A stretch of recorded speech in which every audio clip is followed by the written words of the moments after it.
పంచతంత్ర కథలు, బుద్ధి బలం.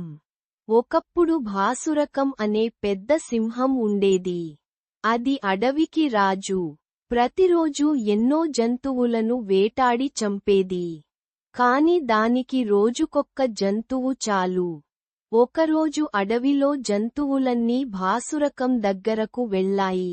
ప్రభువు, రాజు కర్తవ్యం తన భృత్యుల్ని రక్షించడం, వాళ్లను నాశనం చేయడం కాదు.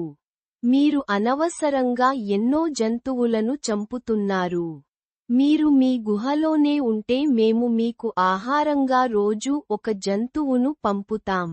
మీరు దాన్ని చంపి తినవచ్చు అన్నాయి. సింహం ఒప్పుకుంది. కొంతకాలం ఈ ఏర్పాటు ప్రకారమే జరిగింది.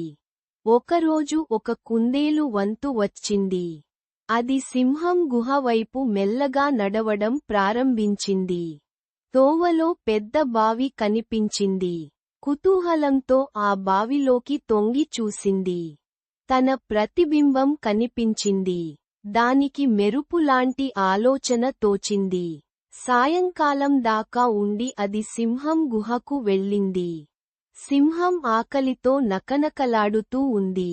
కోపంతో ఊగిపోతూ ఉంది. కుందేలుపై అరిచింది. నీవు నాకు సరిపోయేంత జంతువువి కాదు.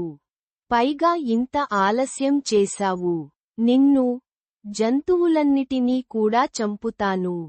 కుందేలు చెప్పింది, మహారాజా, నామీద కోపగించకండి. జంతువులకు తెలుసు మేం చాలా చిన్న జంతువులమని. అందుకే నాతోపాటు మరో ముగ్గుర్ని పంపాయి. తోవలో మరో సింహం ఎదురయింది.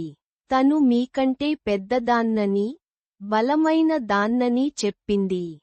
తనే అడవికి నిజమైన రాజునని చెప్పింది. నాతో వచ్చిన 3 కుందేళ్లను చంపి తిన్నది.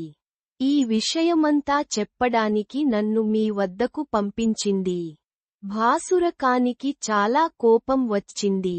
ఆ కొత్త సింహాన్ని చూడడానికి కుందేలుతో బయలుదేరింది. కుందేలు దాన్ని బావి దగ్గరకు తీసుకువెళ్ళింది. సింహం నీళ్లలో తన నీడను చూసుకొంది. బావిలో మరొక సింహం ఉన్నట్లు భ్రమించింది. భయంకరంగా గర్జిస్తూ బావిలో దూకింది. దాంతో భాసురకం పని పూర్తయింది. కుందేలు సంతోషంగా ఈ వార్తను జంతువులన్నిటికీ చెప్పింది.